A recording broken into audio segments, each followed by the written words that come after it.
रंग बिरंगे रैम्बो जंगल में एक प्यारा, शरारती और जिज्ञासु जीव रहता था, लाबूबू। लाबूबू हर दिन नई नई चीजें खोजता था।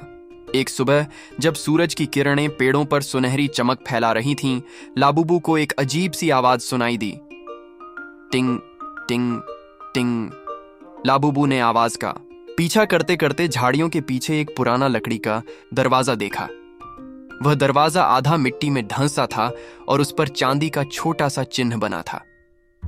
यह किसका दरवाजा है? लाबूबू ने खुद से पूछा। हिम्मत जुटाकर उसने दरवाजा धीरे धीरे खोला। दूसरी दुनिया का जादुई जंगल अंदर एक नया ही जंगल था।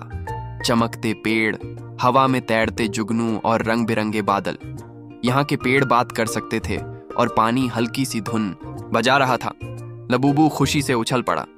तभी एक नीला खरगोश, जिसका नाम टिफी था, उसके पास आया। स्वागत है जादुई जंगल में, लेकिन सावधान, यहाँ सब कुछ उतना सरल नहीं जितना दिखता है, टिफी बोला। संकट की शुरुआत टिफी ने बताया कि जादुई जंगल की रोशनी कम हो रही है। कभी चमकने वाला गोल्डन पेड़ अब धीरे धीरे बुझ रहा था। अगर वह पेड़ बुझ गया तो पूरा जादुई जंगल अंधेरे में डूब जाएगा। टिफी ने कहा, हमें स्टार क्रिस्टल ढूंढना होगा, वही रोशनी वापस लाता है। लाबूबू ने तुरंत कहा, चलो मजेदार एडवेंचर शुरू करते हैं। मुश्किलों भरी यात्रा दोनों जंगल में आगे बढ़े। रास्ते में हवा में तैरते पहाड़, बातें करने वाले पत्थर और हंसते गुदगुदाते पेड़, सबसे लाबूबू की मुलाकात हुई। लेकिन आगे उन्हें एक बड़ी समस्या मिली।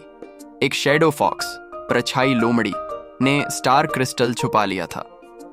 वह फॉक्स बहुत तेज और चालाक थी। लाबूबू की समझदारी फॉक्स को पकड़ना मुश्किल था, लेकिन लाबूबू को एक आइडिया आया। वह एक पेड़ पर चढ़ गया और अपनी घंटी हिलाकर चमकती आवाज पैदा की।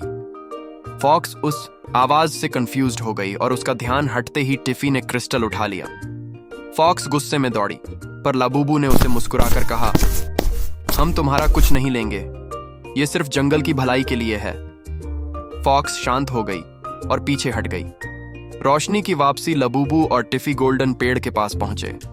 जैसे ही उन्होंने स्टार क्रिस्टल उसके ऊपर रखा, पूरे जंगल में एक तेज सुनहरी रोशनी फैल गई। पेड़ फिर से चमकने लगा, जुगनू नाचने लगे और पूरा जादुई जंगल जी उठा।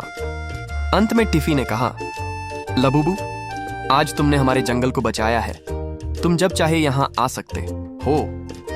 लाबूबू खुश होकर बोला, एडवेंचर खत्म, पर दोस्ती की कहानी शुरू हुई। फिर लाबूबू उस पुराने दरवाजे से होकर अपने जंगल लौट आया, लेकिन अब उसे पता था कि दुनिया में एक गुप्त जादुई जगह है जो हमेशा उसकी दोस्ती का इंतजार करेगी।